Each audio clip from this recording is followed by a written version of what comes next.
Bien, y continuamos con más Barrio Cultura y ya está aquí en los estudios de la X el licenciado en Ciencias Políticas y escritor Felipe Justo Cervera, quien además, lo decíamos hoy, es docente con una dilatada trayectoria y sin ir más lejos. Él ejerció la docencia aquí en la Universidad Nacional del Litoral durante 41 años, desde el 62, año 1962 al 2003. También, bueno, él fue director de la Escuela Universitaria del Profesorado, decano de la Facultad de Ciencias de la Educación en Paraná y actualmente es docente de la Universidad de Concepción del Uruguay. Tiene una enorme, un currículum cargadísimo. Podríamos estar hasta finalizando el programa dando cuenta de todas las distinciones, estudios, formación y publicaciones que ha tenido Felipe, pero bueno, él lo va a estar haciendo mención un poco a esto también. Le decimos buenos días, Felipe, gracias por visitarnos aquí en los estudios de la X. Bueno, buenos días a ustedes. Buenos días. Y gracias por recordar además un tema tan interesante y muy allegado a mí como es el del Gringo Puede. Uh-huh.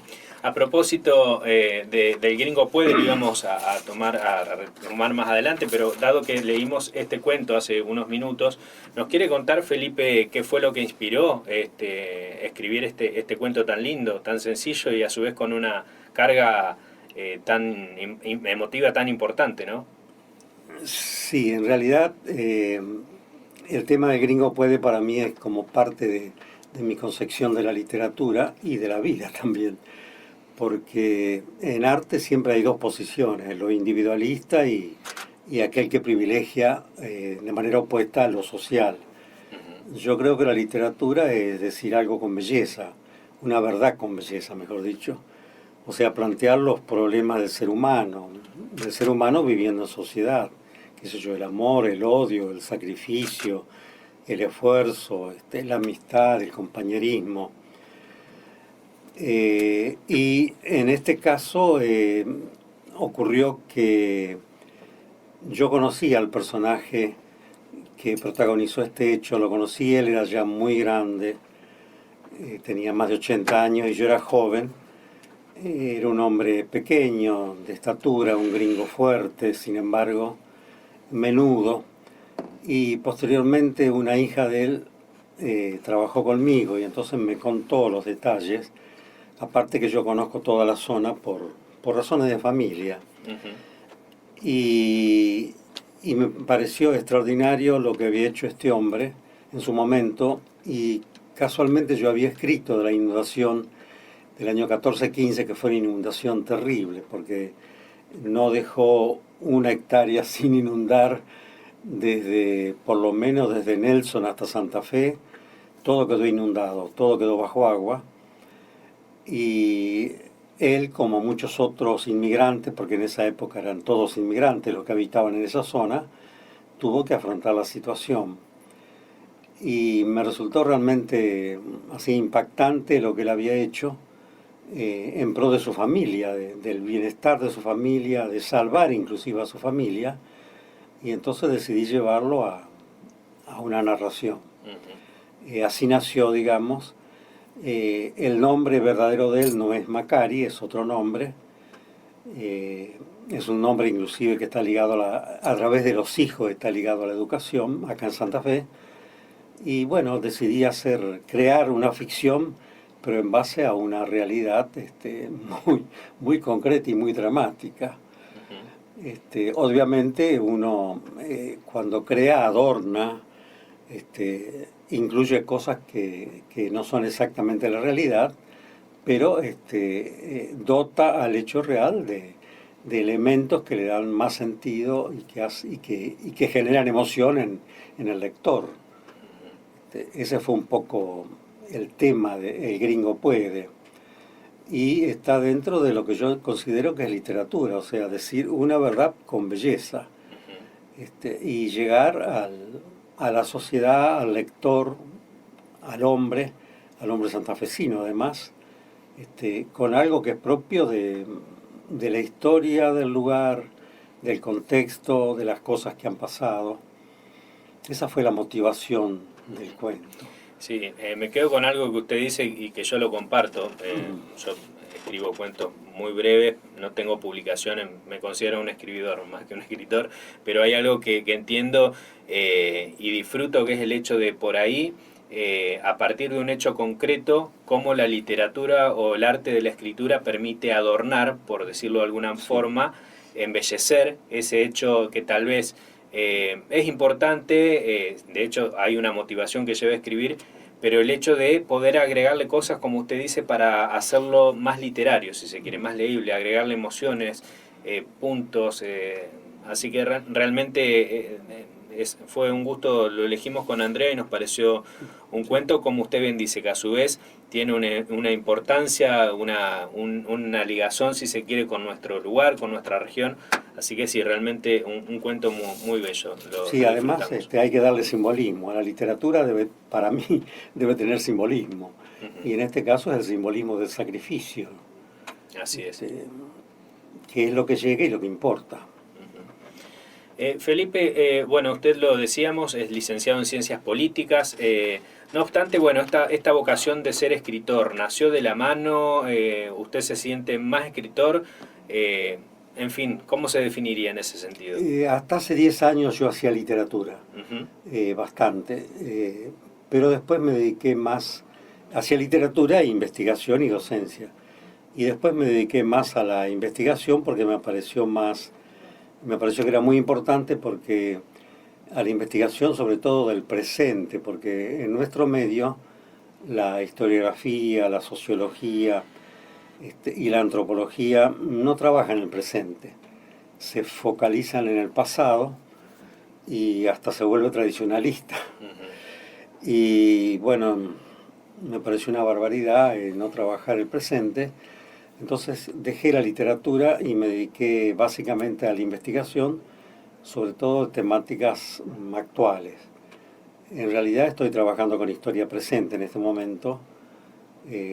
Saqué hace poquito tiempo, muy poco tiempo, una historia presente de la ciudad de Santa Fe, o sea, analizando lo que pasa hoy en Santa Fe. Y al dedicarme a la investigación dejé la literatura porque la investigación es muy exigente, te llena el cerebro con cosas, con detalles, con interrogantes, y es difícil entonces dedicarse a la literatura, que exige tranquilidad, no pensar en otra cosa. Sí, sí. Ese fue el problema. Pero hasta hace 10 años, 12, me dediqué muy fuertemente a la literatura. Bien. Felipe, sabemos que la docencia es una de las actividades, podríamos decir, principales de su vida, laborales, y que ya lleva, 41 años específicamente dando clases en facultades. ¿Para usted cambió el sistema educativo, la formación, los contenidos, las exigencias, podríamos decir? Sí, yo en realidad en la cátedra, yo estoy dando sociología y hasta hace poco de historia económica y problemas económicos, y trabajo con el presente. O sea la materia que sea, termino en el presente siempre. Parto de algún elemento académico de base, digamos, sí. Pero trabajo el presente y a los alumnos los entusiasma. A los alumnos quieren trabajar el presente. Esto usted lo ha notado a través de todos estos casi 45 años que usted lleva en la docencia, ¿siempre la motivación se trabajó igual? No, ¿cómo? Digamos, trabajar el presente lo he hecho sobre todo en los últimos 20 años. Ahí fue que me dediqué básicamente a trabajar el presente. Antes lo tenía en cuenta, pero no de la forma en que lo tengo ahora. Y el entusiasmo que tienen los alumnos por trabajar la realidad, y la realidad que puede extenderse a 10, 15, 20 años atrás, es enorme, y participan. Y te aseguro que da mucho éxito académico, mucho éxito pedagógico, trabajar el presente. Sí, y enmarcado en un contexto histórico también. Enmarcado en un contexto mayor, por supuesto, sí, no es que se toma el presente así. No, por supuesto. Aisladas. Es un poco lo que nos pasaba a nosotros estudiando periodismo, comunicación. Sí. Siempre enmarcado en el contexto, lo que pasó, pero siempre llevándonos a la actualidad, al presente. Es que el contexto no se puede evadir. Si no tomas el contexto, estás perdido en medio de la tormenta. Sí. Hay que partir siempre del presente y ubicarlo en el contexto, digo, y ubicarlo en el presente, para mí, ¿no? Sí. Felipe, bueno, recién hablábamos un poco sobre El Gringo Puede, todas estas circunstancias que lo motivaron a escribirlo. No obstante, más allá del Gringo Puede, ¿hay un cuento en particular que usted diga, realmente este es el que más disfruté escribiéndolo, o el que más se acuerda, así primeramente, si usted le preguntaran hoy, Felipe, ¿cuál es el cuento que más usted tiene, se le viene a la mente más rápidamente? ¿Cuál sería? Bueno, Si es que hay uno, ¿no? Sí, siempre hay uno. Quizás el cuento que más me ha impactado a mí mismo es uno que escribí hace muchísimos años y que inclusive se publicó en antologías nacionales, que se llama, fíjate que me olvido ahora cómo se llama. Bueno, ¿nos quiere contar de qué trata? Sí, es un cuento escrito hace más de 50 años. Trata del tema de Los tres pelitos del diablo. O sea, es el tema de un hombre que se dedica a la actividad mercantil, a la actividad financiera, que vive para hacer plata, dinero, y se encuentra con un amigo que es lo opuesto, y le recrimina el hecho, pero él por supuesto sigue en lo suyo, y un día muere, y entonces al morir, más allá de una serie de acontecimientos, llega al cielo y San Pedro le pide la contraseña y él le saca entonces dinero y San Pedro le dice, no, la contraseña, dice. ¿Qué contraseña? Dice, los tres pelitos del diablo. Dice, ¿qué tres pelitos del diablo? Dice, sí, dice, esa es la contraseña. Y él no tenía idea de qué se refería, ¿no? O sea, está hablando de la niñez, del chico que goza con los cuentos infantiles, con los tres pelitos del diablo, con cualquier otro cuento infantil, ¿no? Y nunca puede, entonces lo manda al purgatorio, en el purgatorio pasa lo mismo, no lo aceptan porque no tiene, entonces tiene que ir al infierno. Ese es el cuento muy rápidamente. Sí, en resumidas ese es el sentido, que también tiene un sentido simbólico, o sea, todo lo que yo he escrito tiene sentido simbólico. Hay otro cuento que es El portafolio, que también se basó en un hecho real. Donde yo trabajaba en una cuadra de tribunales y había un señor, lo veía casi todos los días, un señor alto, vestido con traje negro, corbata así de moñito, un sombrero negro, un aspecto así de tipo jerárquico, pero muy gastado la ropa, con un portafolio muy gastado también. Saludaba así con mucha seriedad a todo el mundo. Y empecé a interesarme por él y me enteré que en realidad era un empleado de un estudio jurídico que lo mandaban a hacer trámite y él llevaba el portafolio siempre lleno de cosas. Todo el mundo lo saludaba y en el barrio la gente le decía el doctor. Y el doctor era porque llevaba el portafolio. Él vivía en un barrio así, relativamente humilde. Era el doctor. Y el símbolo era el portafolio. Hasta que un día se le rompe el portafolio. Entonces, él deja de ir a la casa, al barrio, se refugia en algún lugar y yo lo encuentro un día en la Plaza España y él está, y me siento al lado de él, aunque no lo conocía, me senté al lado de él a conversar y me pregunta mi nombre, etcétera, y me dice, ¿sabe Felipe? Mañana va a ser un día muy hermoso, dice. ¿Por qué? Le digo, mañana me entregan el portafolio arreglado, dice. Qué bárbaro. Ese cuento también es uno de mis preferidos y se usa mucho en la escuela secundaria en Santa Fe. Qué hermoso y que a través de un hecho tan sencillo, si se quiere una historia tan sencilla, crear una historia tan bella, ¿no? Hay que tener primero esa predisposición para observar el hecho y después para transformarlo en algo literario. Sí, en algo bello. Ese es el problema. Hay otra frase que a mí me gusta mucho, que está citada, googleando un poco sobre su vida y demás, encontré esta cita, que es de usted. Dice, lo que quiero decir o buscar o desentrañar es el tema de qué es el vivir o para qué vivimos. ¿Cuál es el sentido del vivir? Es maravillosa esta frase. ¿Usted puede decir que le encontró sentido a la vida? Bueno, a través de la literatura, por ejemplo, yo expresé eso, le encontré un sentido, y trabajando con historia presente y en la cátedra con la realidad presente le encontré un sentido. Y para mí el sentido es trabajar y no descansar, no trabajar por trabajar, sino trabajar para hacer algo, para producir algo, ¿no? Así como produje literatura, ahora produzco investigación de la realidad. Este último libro que saqué, Historia presente de la ciudad de Santa Fe, es un libro terriblemente crítico y que supongo entonces que no va a tener éxito, porque si vos criticás, más vale que te vayas a vivir a la isla, ¿no? Pero me ha dado una satisfacción tremenda porque trabajé Santa Fe hoy, 2016, mejor dicho, tomé del 2003 al 2015, que es una realidad tremenda la de Santa Fe, espantosa, ¿no? La pobreza, la marginación. ¿Está en etapa de edición ese libro?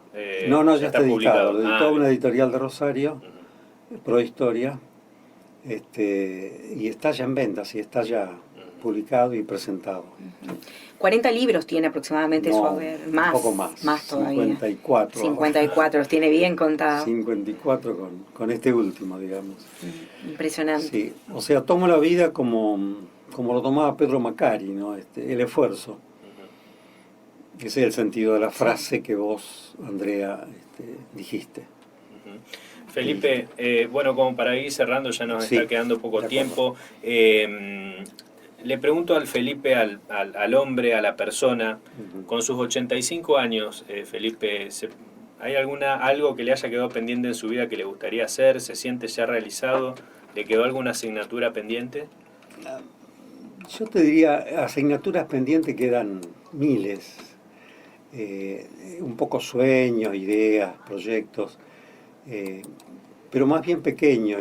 Proyectos grandes no, porque la docencia a mí me ha dado y sobre todo estos últimos 20 años, me ha dado una satisfacción espantosa.